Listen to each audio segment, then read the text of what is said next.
যে লোভ মোহ কাম ক্ৰোধ বিষয় আক্ৰোশে নোচোয় মোৰ ভকতক একো দুখে।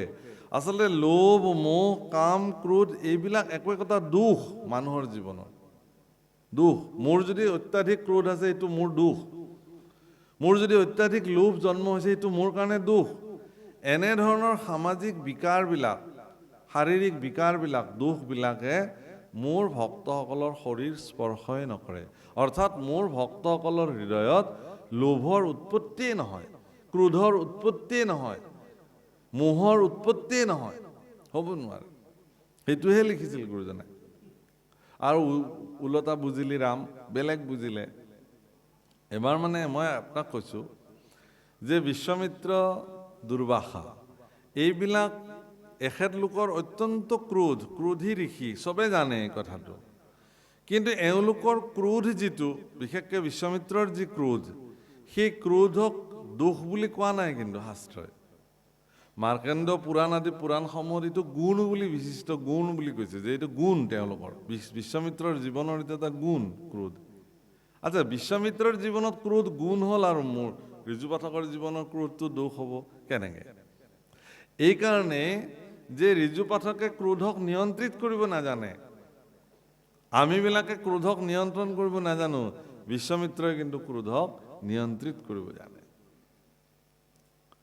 অৰ্থাৎ ক্ৰোধে বিশ্বামিত্ৰৰ মতে চলিব লাগিব, বিশ্বামিত্ৰই ক্ৰোধৰ মতে নচলে। আমি কিন্তু ক্ৰোধৰ মতে চলো, মোৰ মতে ক্ৰোধ নচলে। খুব মন কৰিবলগীয়া সমাজত প্ৰভুসকল, আইসকল, এইবিলাক কথা ল'ৰা ছোৱালীবিলাকক শিকাব লাগে, একদম সৰুৰ পৰাই শিকাব লাগে। শুনা, তুমি ক্ৰোধৰ বশৱৰ্তী নহবা। আটাইতকৈ ডাঙৰ হ'ল কি যে গীতাত লিখিছে যে তুমি মনৰ দাস হ'বলৈ নাযাবা, মনক তোমাৰ দাস কৰিবা। হে মন, তুমি আজিৰ পৰা মোৰ দাস, মই যি ভাবিম এইটোৱে হ'ব, মই যলৈ যাবলৈ দিম তুমি তালৈ যাবা, তো মোৰ মতেহে তুমি চলিব লাগিব, তোমাৰ মতে মই নচলো। মনটো চঞ্চল, কিবা এটা দেখিলেই লগা হয়, এইটোতো লাগিছিল।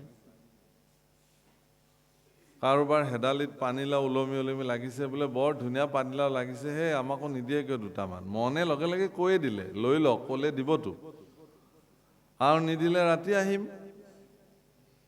কথাটো। গতিকে চঞ্চল মনৰ প্ৰভাৱ যায়গৈ নি? গতিকে চঞ্চল মনৰ ই প্ৰভাৱ। সেইকাৰণে কি হৈছে যে বিশ্বামিত্ৰই ক্ৰোধক নিয়ম, মই আপোনালোকক কৈছোঁ যে বিশ্বৰ শান্তিৰ কাৰণে, জাগতিক জগতৰ কল্যাণৰ কাৰণে তেওঁলোকে যজ্ঞৰ কাৰণে সংকল্প লৈছিলে। আপোনালোকে চাব, এই যেতিয়া এই হৰিশ্চন্দ্ৰ, মহাৰাজ হৰিশ্চন্দ্ৰ কোন? ৰামচন্দ্ৰৰ উপৰি পুৰুষ, বংশধৰ।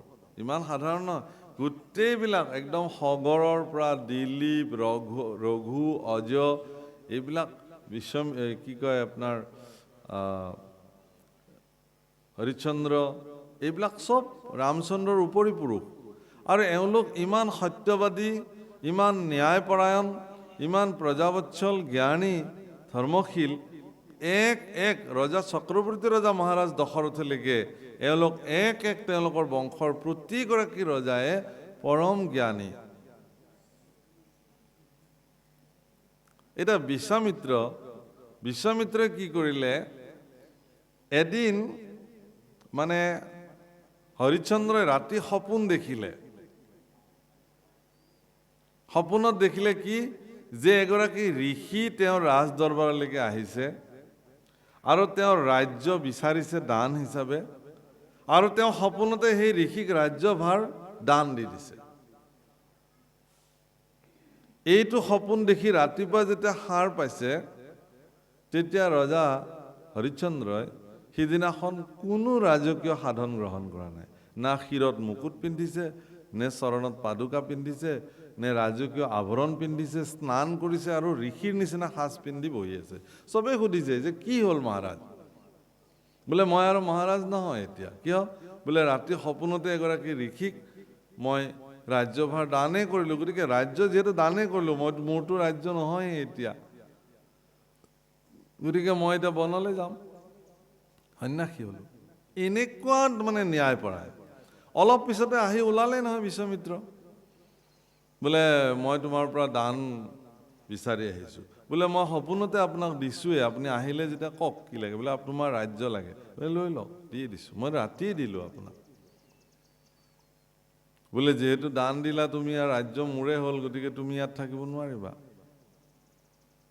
তুমি ৰাজ্যৰ পৰা আঁতৰি দিয়া এতিয়া, কাৰণ মই ৰজা এতিয়া তোমাৰ ৰাজ্য। এতিয়া দান দিলা, দক্ষিণা দিব লাগে নহয়, দানৰ পিছত দক্ষিণা থাকে। দক্ষিণাটো বোলে ৰাজভঁৰালৰ পৰা দিব নোৱাৰিবা নহয়, কাৰণ ভঁৰালো মোৰ এতিয়া। গতিকে দক্ষিণা দিয়াৰ সময় ল'লে তেওঁ, আৰু পুত্ৰ ৰোহিদাস, পত্নী সব্যাক লগত লৈ তেওঁ ৰাজ কাৰেঙৰ পৰা মোহ সমস্ত পৰিত্যাগ কৰি ৰজা হৰিশ্চন্দ্ৰ ওলাই আহিলে। পৰীক্ষা আৰম্ভ হৈ গ'ল। প্ৰভুসকল, পৰীক্ষা ভগৱানে চবকে নলয়। পৰীক্ষা সেইসকলক লোৱা হয় যাৰ পৰীক্ষা দিয়াৰ যোগ্যতা আছে। আপোনাক যদি ভগৱানে পদে পদে পৰীক্ষা লৈছে, তেতিয়াহ'লে আপুনি জানিব যে সেই পৰীক্ষা লোৱাৰ যোগ্যতা ভগৱানে আপোনাক ৰাখিছে, সেইকাৰণে আপুনি পৰীক্ষাৰ অৱতীৰ্ণ হৈছে বাৰে বাৰে। গতিকে হৰিশ্চন্দ্ৰ এনেকুৱা অৱস্থা হ'ল গৈ গৈ যে তেওঁ পুত্ৰ বিক্ৰী কৰিবলগা হ'ল, পত্নীক বিক্ৰী কৰিবলগীয়া হ'ল, নিজেও চণ্ডালৰ ডোমৰাজৰ ওচৰত, চণ্ডালৰ মুৰব্বীৰ ওচৰত নিজক বিক্ৰয় কৰিলে। ক'লে যে তুমি কিন্তু আজিৰ পৰা শৱদাহ কৰিব লাগিব। বোলে হ'ব, মালিকে যি আজ্ঞা কৰে দাসেতো কৰিবই লাগিব। গতিকে চক্ৰৱৰ্তী ৰজা হৰিশ্চন্দ্ৰ আহি এখন শ্মশানত শৱদাহ কৰিবৰ কাৰণে থাকিলে। এনেহেন ঈশ্বৰৰ ইচ্ছা। পিছদিনা ৰাতিপুৱাই দেখিলে যে এগৰাকী নাৰীয়ে এটি শিশু, সৰ্পৰ দংশনত মৃত্যু হোৱা শিশু এটা শ্মশানত লৈ আহিছে। হৰিশ্চন্দ্ৰই দেখিলে যে তেওঁৰ পুত্ৰই সেইটো ৰোহিদাস, আৰু পত্নীগৰাকী বেলেগ নহয়, তেওঁৰে ধৰ্মপত্নী মহাৰাণী সব্যা, যাৰ গাত ফটা চিটা কাপোৰ, শাৰীখনো মানে ভাল নহয়। কিন্তু ইমানেই ন্যায়পৰায়ণ, ইমানেই সত্যবাদী, ইমানেই তেওঁ নীতি, তেওঁ সব্যাক কৈছিলে যে হে দেৱী, তোমাৰ পুত্ৰক যদি মই ইয়াতে দাহন কৰিব লাগে, তেতিয়াহ'লে শ্মশানৰ যিটো কৰ টেক্স দিব লাগে, সেইটো তুমি মোক দিব লাগিব। সব্যাই কৈছে হ'ব মহাৰাজ, আৰু বহুত হৈ গ'ল, আৰু কিমান তুমি কি কৰা, তোমাৰ পুত্ৰ তুমি চিনি পোৱা নাই নেকি ৰোহিদাসক? মই তোমাৰ পত্নী সব্যা, মোক তুমি চিনি পোৱা নাই নেকি মহাৰাজ? কৈছে চিনি পাইছোঁ, কিন্তু মই কৰ্তব্যত বন্দী, বাক্যত বন্দী, কাৰণ মই কোনোবা মালিকৰ অধীনৰ এজন কৰ্মচাৰীয়ে, দাস। আজি মোৰ এইখন শ্মশান মোৰ নহয়, ইয়াৰ যিটো শ্মশানৰ যিটো নিয়ম, সেইটো নিয়ম পালিবই লাগিব। বাৰাণসীত আজিও বিশ্বনাথ মন্দিৰৰ ঘাটত আপোনালোকে গ'লে দেখিব, যিখন শ্মশান য'ত শৱ দাহ হোৱাটো মহাপুণ্য বুলি ধৰা হয়, সেই শ্মশানখনৰ নাম আজিও হৰিশ্চন্দ্ৰ শ্মশান। য'ত মৰিবলৈ মানুহ যায়, যে সেই শ্মশানত যদি দাহ হৈ যায় জীৱন মুক্ত হৈ যায় বুলি কয়। কাশীত মৰিলে মানুহ মোক্ষপ্ৰাপ্তি হয় পোনে পোনে, এই বুলি বিশ্বাস আছে। গতিকে সেই ৰজা হৰিশ্চন্দ্ৰই যেতিয়া ক'লে টেক্স দিব লাগিব, তেতিয়া সব্যাই ক'লে যে মোৰ হাতত একোৱেইটো নাই, এই পিন্ধি থকা শাৰীখনৰ বাহিৰে আৰু একো নাই, গতিকে মই মোৰ শাৰীখনৰ এটা আঁচল ছিঙি পেলাই তোমাক টেক্স হিচাপে, মই শ্মশানৰ টেক্স হিচাপে, কিবা এটাতো দিব লাগিব, দিয়া, তাকেই দিয়া। যেতিয়া এগৰাকী নাৰীয়ে নিজৰ চাদৰৰ আঁচল ছিঙিবলৈ প্ৰস্তুত হৈছে, সমস্ত পৃথিৱী কম্পমান হৈ গৈছে। এইটোতো হ'ব নোৱাৰিব। স্বয়ং লক্ষ্মী ভগৱান কৃষ্ণৰ প্ৰতি কৈছে যে প্ৰভু এইটো হ'ব নোৱাৰিব, কিন্তু এগৰাকী নাৰীৰ জীৱনৰ লজ্জা ঢাকিবলৈ যিখিনি সাধাৰণ বস্ত্ৰ তেওঁৰ শৰীৰত আছে, তাকো যদি তেওঁ ছিঙিবলগীয়া হয়, ইমান পৰীক্ষাৰ প্ৰয়োজন আৰু নাই। তৎক্ষণাৎ ব্ৰহ্মা বিষ্ণু মহেশ্বৰ সমস্ত গন্ধৰ্ব কিন্নৰ দেৱতা স্বয়ং বিশ্বমিত্ৰ সেই স্থানত তৎক্ষণাৎ উপস্থিত হৈছে। ইন্দ্ৰাদি দেৱতা হ'ব আই সব্যা, ধন্য তুমি, স্বামী ভক্তি তোমাৰ পৃথিৱীত যদি থাকিব, ধন্য হে ৰাজা হৰিশ্চন্দ্ৰ, তোমাৰ সত্যবাদিতা নিষ্ঠাৰ প্ৰতি আমি সমস্ত দেৱকুল ব্ৰহ্মা বিষ্ণু মহেশ্বৰ সকলো আজি তোমাৰ ওচৰত আমি নতশিৰ, যে এইটো কাললৈকে খ্যাতি থাকিব যে সত্যক ৰক্ষা কৰিবৰ কাৰণে নিজৰ পত্নী পুত্ৰক বিক্ৰী কৰিব পাৰে, নিজক বিক্ৰী কৰি চণ্ডাল হ'ব পাৰে, ইয়াতকৈ আৰু কি হ'ব পাৰে। বিশ্বমিত্ৰ কৈছে, হে ৰাজন, এইবিলাক একো নহয়, এইবিলাক চব মোৰেই চলনা আছিলে তোমাক পৰীক্ষা কৰিবৰ কাৰণে। এতিয়াও তোমাৰ ৰাজ্য সুৰক্ষিত হৈ আছে, আজিও তুমি ৰজা, তুমি নিজৰ স্থানলৈ গুচি যোৱা, পুনঃ আগৰ নিচিনাকৈ তুমি ৰাজভাৰ চলোৱা, তোমাৰ সত্য আৰু নিষ্ঠা জগতত প্ৰতিষ্ঠা হ'বৰ কাৰণেহে এইটো কৰা হ'ল। বিশ্বমিত্ৰই যে হৰিশ্চন্দ্ৰক পৰীক্ষা ল'বলৈ ইমানখিনি মানে কৰিলে, তাৰ কাৰণে ব্ৰহ্মাদেৱৰ ক্ৰোধ আহিলে। ব্ৰহ্মাই ক'লে যে যা, মই তোক অভিশাপ দিলোঁ, তই তোৰ জীৱনত আজিৰ পৰা যি যজ্ঞ কৰাৰ সংকল্প নোলোৱা কিয়, কোনো যজ্ঞ পূৰ্ণাহুতি হ'ব নোৱাৰিব, তুমি সফল হ'ব নোৱাৰিবা, যা। যে প্ৰভু, এইটো কি মোৰ উপহাৰ নেকি? এইটো মইতো তোমালোকৰ কাৰণে পৰীক্ষাটো কৰিলোঁ হৰিশ্চন্দ্ৰক, তাৰ পৰিণাম মই এইটো ভোগ কৰিলোঁ নেকি? ভগৱান কৃষ্ণৰ চৰণত স্তুতি কৰিলে ভগৱান কৃষ্ণই ক'লে, হ'ব, যি হ'ব হ'ব বাৰু, তাৰে সমিধান ব্ৰহ্মাই দিব তোমাক। ব্ৰহ্মাই ক'লে যে ভগৱান শ্ৰী হৰি পৃথিৱীত যিদিনাখন শ্ৰীৰাম স্বৰূপে উৎপত্তি হ'ব, আবিৰ্ভাৱ হ'ব, সিদিনাখন ৰামচন্দ্ৰৰ কৃপাত তোমাৰ যজ্ঞ পূৰ্ণাংগ সম্পাদিত হ'ব, অন্যথা নহয়। গতিকে সিদিনাখনৰ পৰা বিশ্বমিত্ৰই যিমান যজ্ঞ সংকল্প কৰিছে, কোনো যজ্ঞৰ পূৰ্ণাহুতি সম্পূৰ্ণ হোৱা নাই।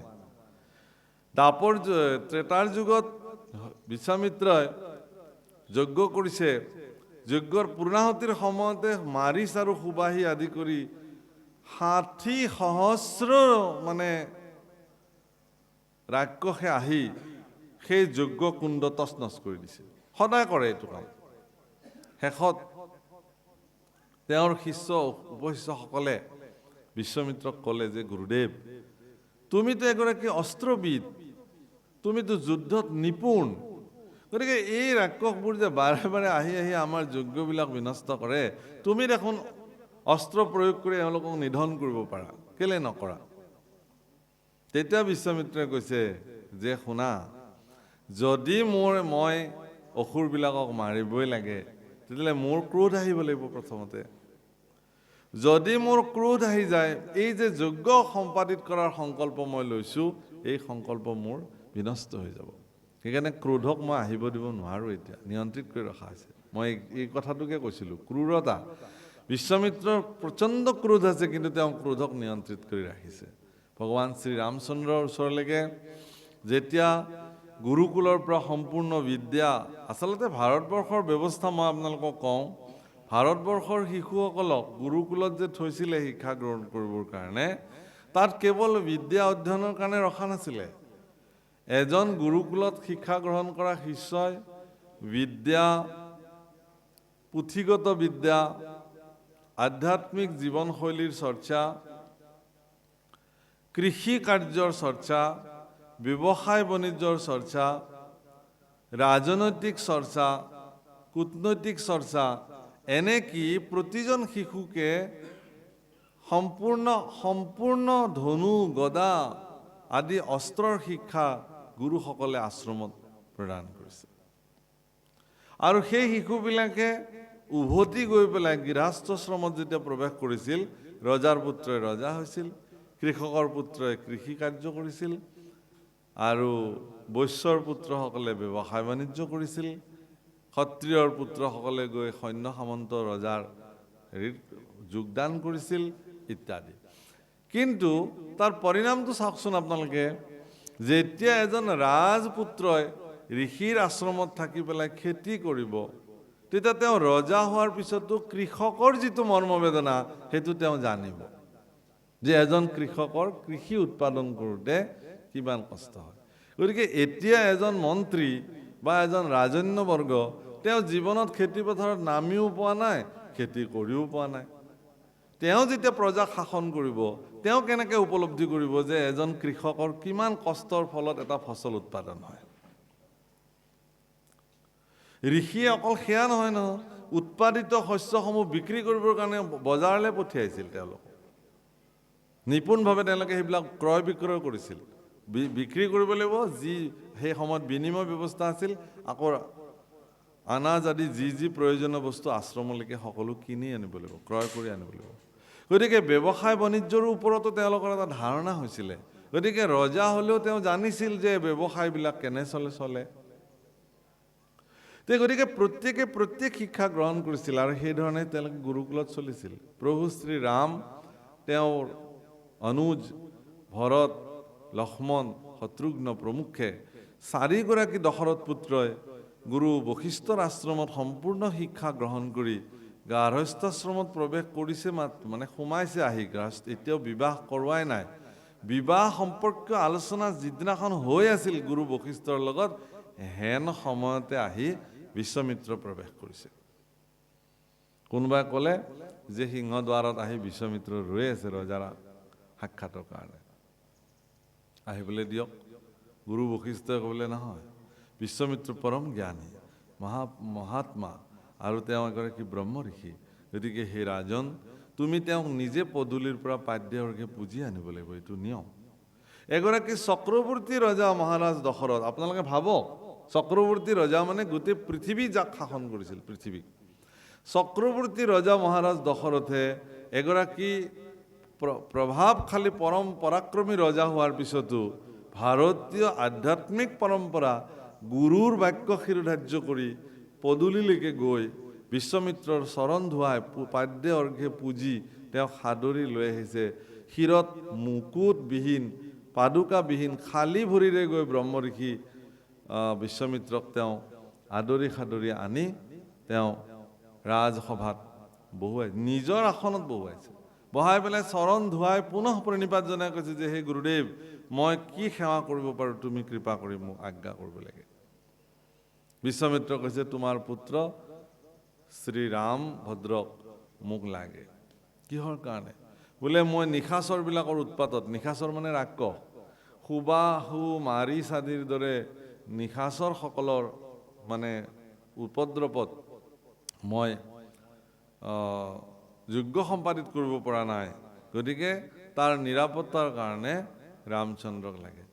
দশৰথে কৈছে যে হে গুৰুবৰ, কিহৰ কাৰণেনো মোৰ ৰাজীৱ লোচন পুত্ৰ, সি মাত্ৰ তেতিয়া ৰামচন্দ্ৰৰ বয়স মাত্ৰ 14 বছৰ পাৰ কৰি 15 বছৰ প্ৰৱেশ কৰিছে।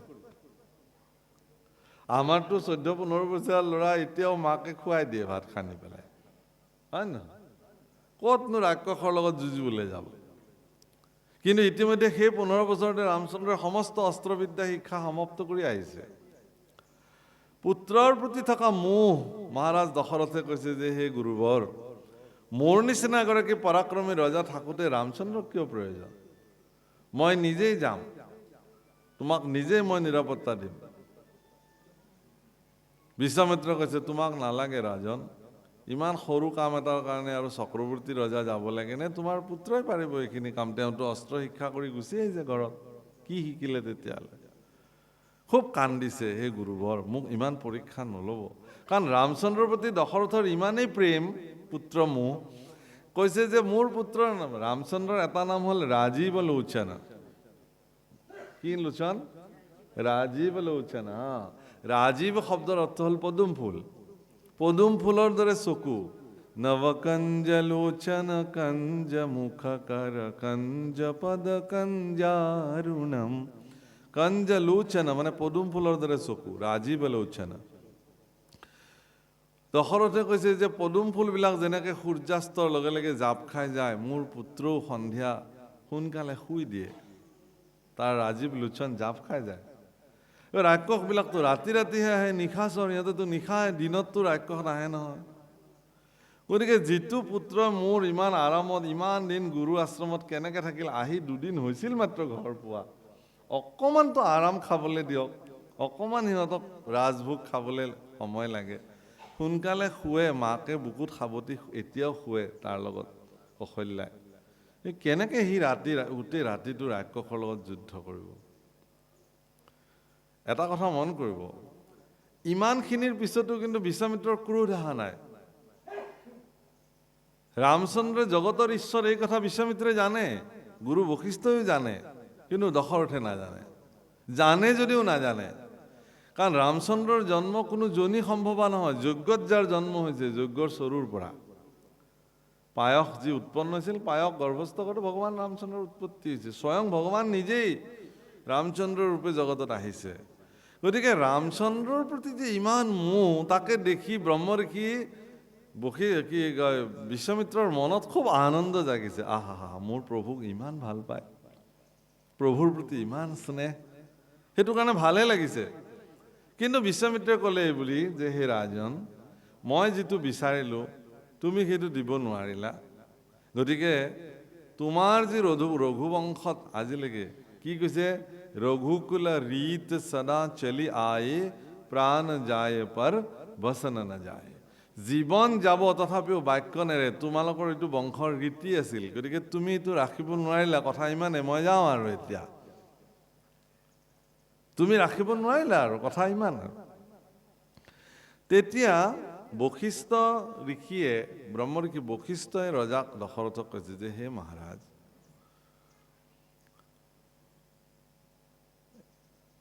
মানে সংকট আৰু সন্ত শব্দটো মনত ৰাখিব। আপোনাৰ জীৱনলৈ সংকট বিপদ এইটো কাকো নোকোৱাকে আহে, আৰু সন্তবিলাকো ঘৰলৈ কাকো নোকোৱাকে আহে, এই দুটাই আহে। কিন্তু সংকট আপোনাৰ জীৱনৰ বিপদ ঘণ্টা বজাবলৈ আহে, কিন্তু সন্তই সেই বিপদৰ সমাধান লৈ আপোনাৰ ঘৰলৈ আহে। পাৰ্থক্য ইমানেই। আপোনাৰ ঘৰলৈ যদি কেতিয়াবা হঠাৎ নোকোৱা নিমিলাকে যদি এজন সাধু পুৰুষৰ কেনেবাকৈ আৱিৰ্ভাৱ হৈছে, আহি ওলাইছে ভকত এজন, জানিব যে আপোনাৰ গৃহৰ সকলো অপায় মংগল দূৰ কৰিবলৈ সন্ত আহি পদাৰ্পণ কৰিছে। সেইকাৰণে সন্তক পদূলিতে চৰণ ধুৱাই পাদ্যে অৰ্ঘ্যে পূজি তেওঁক গৃহাগত কৰি আনি আসন ভূষণ দিয়াই সেৱা সফুৰা প্ৰাৰ্থনাৰে তেওঁক কুশল বাৰ্তা পুচিব লাগে, আৰু যিমান পৰা যায় সিমান সেইধৰণে তেওঁক আপ্যায়ন কৰি তেওঁক সুধিব লাগে যে, হে প্ৰভু, কি কাৰণত আজি আমাৰ গৃহত আপোনাৰ পদাৰ্পণ? আচলতে আমি পৰিয়ালটো আজি আপোনাৰ পদাৰ্পণে ধন্য হ'লোঁ। কৃপা কৰি কি আজ্ঞা আছে আমাক কৰিব লাগে আজ্ঞা। সন্তসকলক সন্তুষ্টি কৰিব লাগে সেৱা সৎকাৰেৰে।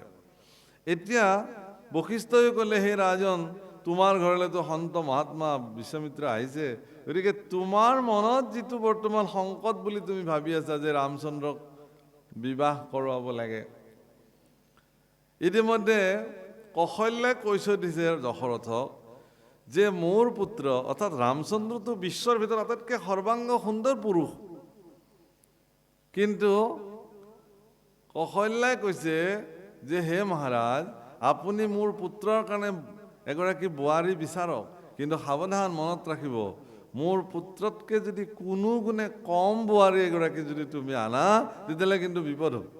এতিয়া ৰজা দশৰথ মহা বিপদত। নিজৰ পুত্ৰৰ কাৰণে এনেকুৱা ক'ত ছোৱালী বিচাৰে যিটো পুত্ৰতকৈও ধুনীয়া হ'ব লাগিব।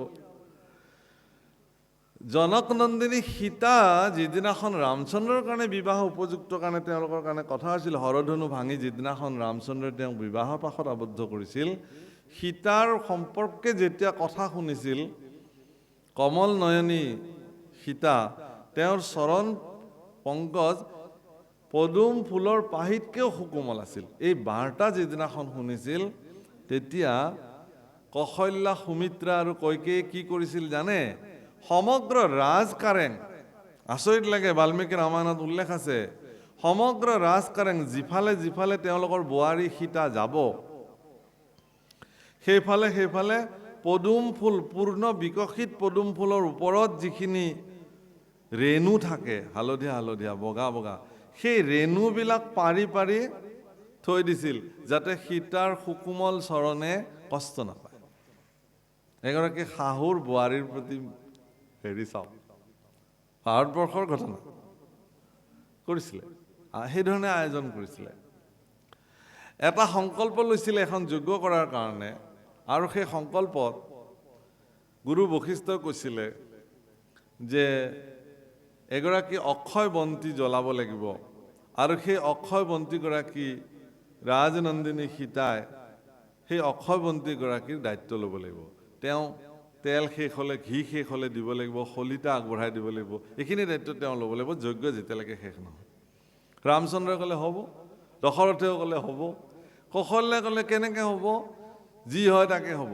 ৰাজ্য যদি ভাঙি চিঙি যায়, নষ্ট হয়, কোপত পৰে, যি হ'ব, তথাপিও মোৰ বোৱাৰীক মই এই অক্ষয় বন্তিগৰাকীৰ তাপত তাপিত হ'বৰ কাৰণে দিব নোৱাৰোঁ। ইমান মৰম, ইমান স্নেহ শাহুৰ বোৱাৰীৰ প্ৰতি। মই এনেই কোৱা নাই এইখিনি কথা, সমাজলৈ মই এই বাৰ্তাটো এনেই এৰা নাই। গতিকে এয়া আমাৰ সমাজত প্ৰবৃত্তি। বাৰু যিয়ে নহওক, ৰামচন্দ্ৰক ক'লে, এই বিশ্বামিত্ৰই ক'লে দশৰথক যে হে মহাৰাজ, এই যে বিশ্বামিত্ৰ আহিছে, তেওঁ আচলতে এটা শুভ বাৰ্তা লৈ আহিছে, আপুনি নিশ্চিন্ত থাকক। ৰামচন্দ্ৰৰ কল্যাণৰ কাৰণে তেওঁ আহিছে। মানে ৰঘুবৰ হিতাৰ্থে, ৰঘুকুল শিৰোমণি ৰামচন্দ্ৰৰ হিতৰ কাৰণে তেওঁ আহিছে। তেওঁ ৰামচন্দ্ৰ দি দিছে, পিছত দিছে বাৰু, বুকুত শিল থৈও পুত্ৰক আগবঢ়াই দিছে, লক্ষ্মণো লগত গৈছে। কিন্তু ৰামচন্দ্ৰৰ যিটো পাৰদৰ্শিতা, বাহুবল, পৰাক্ৰম, সেইটো মানুহে দেখিছে। মাৰিচ সুবাহুক যি ধৰণে নিধন বা দমন কৰিব লাগে ৰামচন্দ্ৰই কৰিছে, তাৰকাক বধ কৰিছে। তাৰকা যেতিয়া খেদি আহিছিল, এগৰাকী নাৰীক বধ কৰিব নে নকৰিব, ৰামচন্দ্ৰ শংকিত হৈছিল। তেতিয়া বিশ্বামিত্ৰই কৈছিল যে হে ৰাম, ৰঘুকুল শিৰোমণি ৰামভদ্ৰ, এইজনী নাৰী নহয়, দেখাতহে নাৰী। ৬০ সহস্ৰ মাতংগ হস্তীৰ সমান বাহুবল এওঁৰ হাতত আছে। কিমান গো বধ কৰিছে এতিয়ালৈকে হিচাপ নাই। কিমান ঋষিৰ মুণ্ড ছেদন কৰিছে তাৰ কোনো হিচাপ নাই। কিমান লাখ লাখ যজ্ঞ তেওঁ বিনষ্ট কৰিছে তাৰ কোনো লেখ নাই। গতিকে তুমি চিন্তা কৰিব নালাগে, তুমি তেওঁক নিধন কৰা। গুৰু আজ্ঞা লৈ তাৰকাক বধ কৰিছে ৰামচন্দ্ৰ। গতিকে যি কি নহওক প্ৰভুসকল, কথাটো মই কোনটো ক'ব গৈছিলোঁ, যে ক্ৰোধ, ক্ৰূৰতা, ইয়াক নিয়ন্ত্ৰণৰ ভিতৰত বিশ্বামিত্ৰই ৰামচন্দ্ৰৰ দ্বাৰা ৰাক্ষসকুল নিধন কৰি নিষ্ক্ৰোধী হিচাপে, অক্ৰূৰ হিচাপে, ক্ৰোধহীনভাৱে ভগৱানৰ যজ্ঞ সম্পাদিত কৰিছিল। আপুনিও যেতিয়ালৈকে ক্ৰোধক নিজৰ নিয়ন্ত্ৰণত ৰাখিব নোৱাৰে, ঈশ্বৰ ভক্তি কৰাটো ইমান সহজ নহয়। ক্ৰোধী লোকে ভগৱান বুজিব নোৱাৰে। বাৰু যিয়ে নহওক, আগবাঢ়ক প্ৰভুসকল তাৰ পৰা অকণমান।